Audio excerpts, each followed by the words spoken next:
I keep seeing videos about Malaysia from people who spent a few months here, then telling you what it's like to live here. So here's my version. From someone who's actually lived here for more than 30 years, I'm going to show you the good, the bad, and I'm going to tell you the real reason most expats either thrive here or quietly pack up and go home. Now I'll save that for the end. Let's go.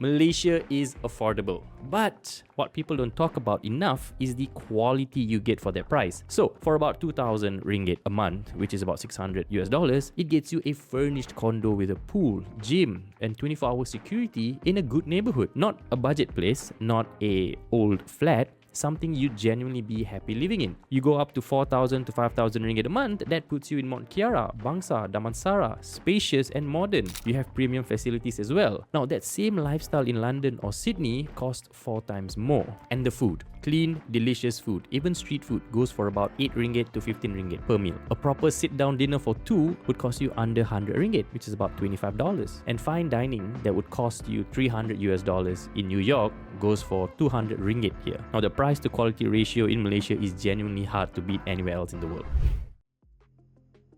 Taxes. Malaysia doesn't tax foreign income, pensions, remote work income, overseas investments. You bring it in, you keep it. In late 2024, the government confirmed that this stays until at least 2036. So that's over 10 years locked in. Compare that to where taxes are heading in UK, Australia and the US right now. Yeah.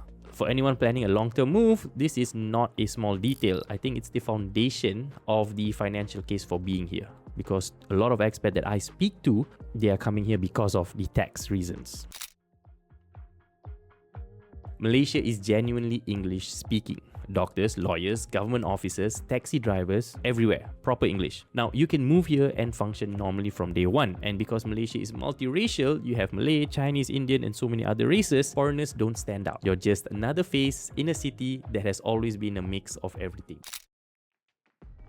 Infrastructure. Okay, let's start with private hospitals. Private hospitals here are world class. A specialist consultation that costs $300 in Australia would cost you less than 200 ringgit here. Same quality, a fraction of the price. Then you have KLIA, which is one of the best airports in the region. AirAsia is based here as well. So like flights to Bangkok, Bali, Singapore, Hanoi, all would cost you less than 400 ringgit. KL is a hub for exploring all of Southeast Asia. And if you talk about internet, it's fast. You get like 2 gigabits per second. Delivery apps here work well. I order takeout every other day. It reaches me in like 20 minutes. The city is genuinely well built, and I say that as someone who watched it get built. Malaysia is safe and politically stable. No earthquakes, no typhoons, no serious day-to-day volatility. Petty crime exists. Just be sensible about your phone and your bag. But violent crime, especially against foreigners, is very rare. People coming from cities where safety is a daily concern, you feel the difference immediately.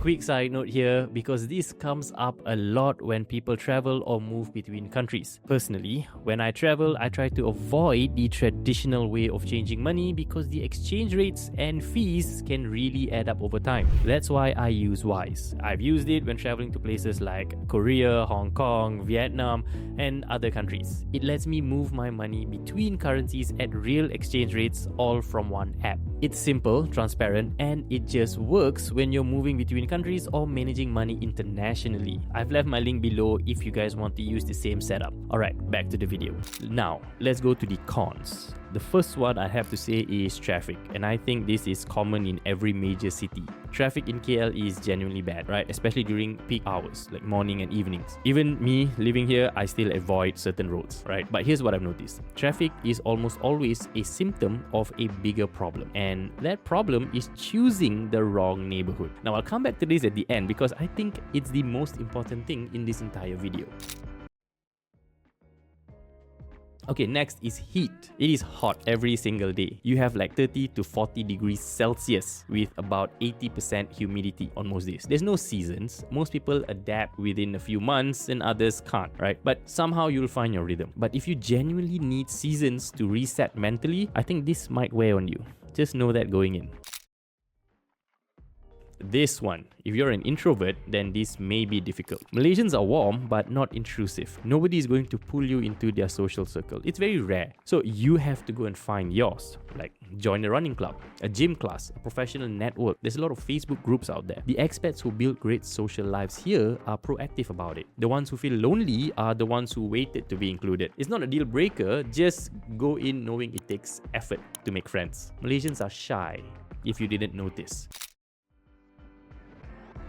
Bureaucracy. Some things here move slowly. Government processes, bank account openings, permits, they take time and patience. If you're coming from Dubai, where you can buy a house within a week, you might get upset here because your house transfer may take 3 to 6 months. My honest advice, use professionals for anything involving immigration or company registration or anything involving big money. An experienced agent saves you enormous amount of time and prevents expensive mistakes. This is not the time or place to figure it out yourself and do it yourself. Just hire somebody to get it done. The neighbourhood thing. This is what I really want you to hear. Most expats who leave Malaysia didn't leave because of the heat or the traffic or the food. They left because they lived in the wrong part of KL. Now, KL is not one place. And when I say KL, I don't mean the city centre. I mean KL.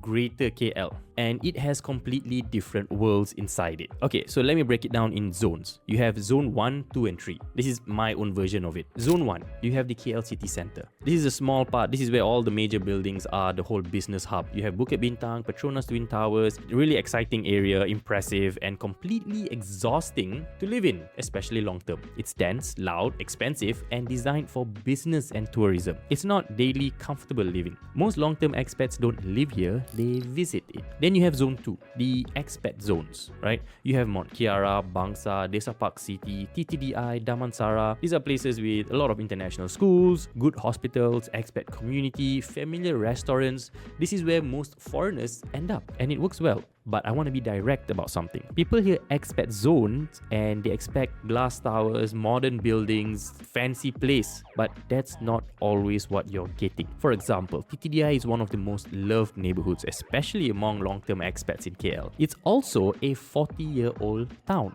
Old shop lots, older buildings, and roads that haven't changed much in decades. Not modern at all. But the infrastructure works, the community is real, schools are nearby, it has a lived-in character that no new development can manufacture. If you come expecting sleek and modern design everywhere, you'll be disappointed. But if you're coming knowing that you want a nice, comfortable lifestyle, you will love it. Mont Kiara is slightly different. It's slightly more modern, there's a lot of tall buildings, it's very convenient and very comfortable, but it's also a bubble. You can live there for 2 years and barely interact with Malaysian life at all. For some people, that's exactly what they want. For others, it starts to feel like they moved to an expat compound rather than a new country. Then you have Zone 3. This is where there are lesser expats there. It's more local. You have Subang, Kota Damansara, Kota Kemuning, Bangi, Cyberjaya, further out. This is where a lot of Malaysians actually live. For the expat who wants to genuinely experience Malaysia rather than observe it, this is where that happens. Now, here's the thing. Malaysia is not modern in every corner. If you arrive expecting it to be, then you will be disappointed. Because you have a mix of older infrastructure, uneven pavement, a neighborhood that doesn't match the Instagram version that you saw online. The mistake isn't Malaysia, it's the mismatch between expectation and reality. So choosing the right neighborhood matters more than your visa type, your budget, or even your apartment. It's the single decision that determines whether you stay or leave.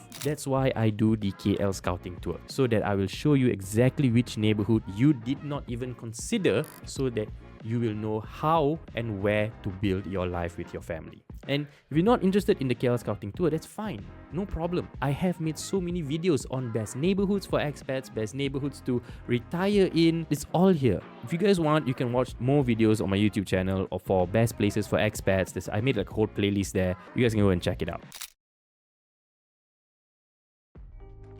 The good, price to quality that's hard to match anywhere, no foreign income tax until at least 2036, English-speaking country, world-class healthcare, and it's safe and stable. The cons, traffic if you pick the wrong area, permanent heat, social life that requires effort, some bureaucracy needs patience, and the truth that matters most, Malaysia works if you come with the right expectations and if you choose the right neighborhood for who you actually are. If you get that right, then this place will quietly become the best decision you ever made. Now, if you want help figuring out which neighborhood, which visa, which setup fits your situation, the strategy call link is in the description, or go to nowsmalaysia.com/start. Guys, drop your questions in the comments. I read all of them and let me know what are your main problems for moving to Malaysia or relocating to Malaysia, what exactly you need help with. I will try to address it in the next video. Alright, subscribe if this helped, and I'll see you guys in the next one.